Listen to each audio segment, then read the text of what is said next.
Hi, love. Here are 3 ways to disrespect your elders. Here are 3 ways to stay away from my kids, creep. Welcome back to the JP Reacts channel, my beautiful freedom-loving friend. This is where we like to call out the lies, hypocrisy, and corruption of tyrants and Satan, shine the light of awareness on woke absurdities, and highlight the amazing work of other freedom fighters, because truth conquers. Now, in today's video, we have trans activist Jeffrey Marsh, I believe is his, her, they's name, talking about 3 ways to disrespect your elders. You know, you look at the guy, you realize he's trying to cater to an audience of children, part of the indoctrination movement, and blatantly teaching kids to disrespect their elders. And we'll look at some other nut job stuff that this guy is doing. But first, let's start with this video of him trying to teach your kids how to disrespect you, their protector, their guardian. Wow, does that leave the kids more vulnerable to predators? Why, yes, it does. Let's take a look. Hi, love. Here are 3 ways to disrespect your elders. Excuse me while I take a shower. So if you're dealing with a narcissistic parent or a bullying boss at work, and if you see yourself as a victim, then you will believe that everybody is a narcissist. Everybody is a bully, including your parent. Just victimize yourself enough to oppress yourself so that you can see them as narcissists and bullies. Go on. you need to 1. Play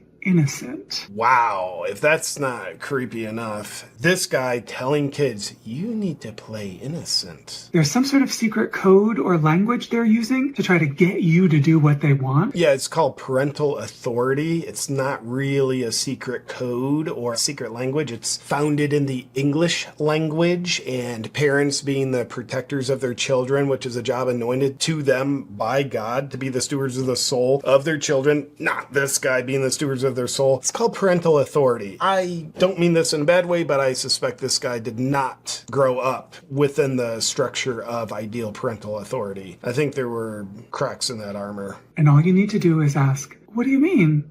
I don't get it.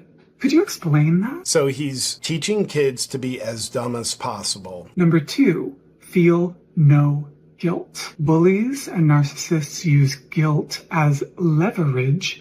And if you refuse to feel guilty, it doesn't matter what you do. So if you refuse to feel guilt, it makes you a sociopath. If you did something wrong, guilt is a very healthy emotion because it helps teach you to not do that something wrong again, teaches you to do it better. But this sociopath is trying to teach your kids to also be a sociopath. Don't feel guilt. You didn't do anything wrong. It's our little secret. I'm sure he's never said things like that to kids after he's indoctrinated them into not feeling guilt. Cool. And number 3, limit contact. Literally telling kids to limit contact with their parents, with their elders. Wow. Good advice to kids would be spend more time with your parents. No, we're not really doing good advice to kids here. We're doing predator. Don't do extra. Don't go above and beyond. Don't show up constantly, consistently, and all the time sacrificing your life. Wow. What? I don't know that it could be worse advice. Don't show up consistently. Don't do your best. Don't go above and beyond. Like literally teaching kids to be weak degenerates in a very obvious way. For their agenda. Now, for this same trans activist who is trying to teach your kids to disrespect you and their elders, who do you think this guy wants your kids to respect? Take a look. Oh, I'm aware that because I'm non-binary, Couldn't even tell. I'm confusing to you. But you're going to have to respect me. Wow, looking down at the camera as though they're in a position of authority, telling the same kids watching his first video, you're gonna have to respect me. Disrespect your parents. In fact, here's 3 ways to do it. But you are going to have to respect me. The predatory vibes here couldn't be more obvious. I don't know for sure that this person is a predator, but I feel very good about assuming so because this is just all predatory behavior. You think that getting it comes before respecting me, but it's the other way around. You need to see my humanity. You must respect me and talk to me like a human being. I will talk to him like he's a predator because that's how he acts. And then maybe later you'll get it. That's the least important part.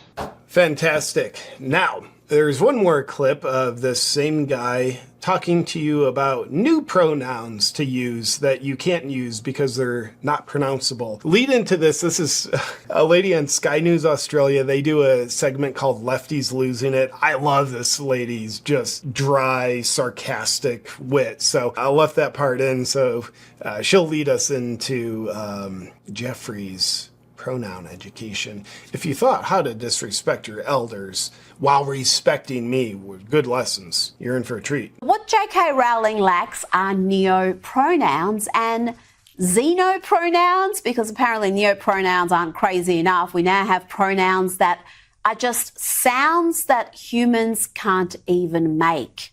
Confused? Well, get ready to be well and truly confounded. Take it away, Jeffrey. Xenopronouns refers to any pronoun a person has that is unspeakable. Great. No, we don't have to say pronouns. That is unworkable in the language of a person. So an example would be a xenopronoun would be a word I can't even say it, right? I like how well thought out this guy is. Like xenopronouns, you can't pronounce them. They're sounds, but you can't make those sounds. So let me give you an example. Oh wait, I can't give you an example with this dumb stuff I'm making up because I just said I can't pronounce it, but I was gonna. Let's go on. Because that's the point.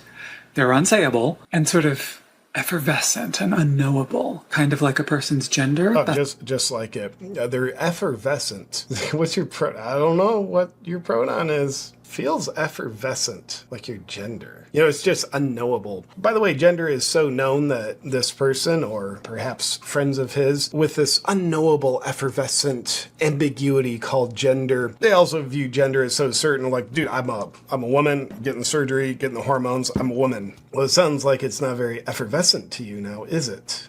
Sometimes it is. That's why I love this one. So an example would be, a xenopronoun. I couldn't give an example. Now he's trying to give an example again. Noun would contain a set of letters that is a pronunciation that a human being can't pronounce. I would dare say if the pronoun is made of letters, a human can make the sound because letters are symbols of sounds.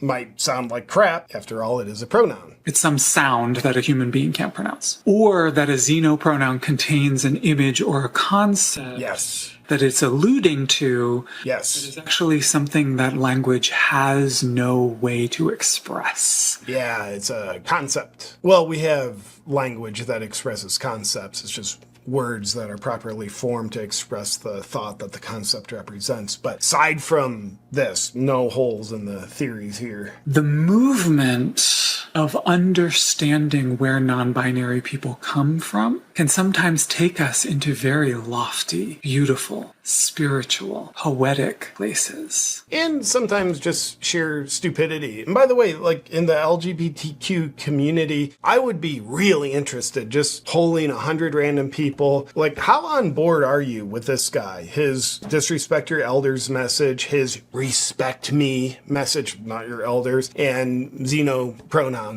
If you thought using pronouns were great, let's make it impossible to use pronouns, but try anyway. I don't know, but I would be really interested to see how many people, average people in the LGBTQ community, feel very aligned with this guy. He does not seem mentally well. I think it's obvious. I don't think he's a good representation. I don't think he's an accurate representation of who can be good, innocent people in that community. Them's just my words, though. With that said, let me know your thoughts on Jeffrey Marsh's lessons that he teaches children. Did you learn anything? One thing I learned is I will be protecting my children more than ever before. Let me know your thoughts in the comments below. Thank you for watching. I'll look forward to seeing you on our next video. But until then, just don't say your pronouns. When it comes to underwear, are you sick of boxers that are too loose or briefs that are too tight? Well, if so, sheath underwear are for you. By the way, that was a bullseye. Sheath underwear are the most comfortable, best fitting underwear you'll ever put on your body. I'm wearing a pair of Sheath right now, and that's all I'm wearing. Sheath are made out of stretchy fabric with moisture wicking technology that keeps everything cool, comfortable, and in the right place. That makes Sheath especially helpful while you're working out, but if you have bladder control issues, Sheath ain't gonna help you with that. but they'll look good on you anyway. And taking the wisdom of kangaroos, Sheath also has dual pouch options to help keep your man parts separated and comfortable. When it comes to underwear, if you don't want to look and feel like a slob anymore, then go to sheathunderwear.com/JPReacts and get the most comfortable underwear you'll ever put on your body. And use promo code JPReacts to get 20% off your order. Enjoy.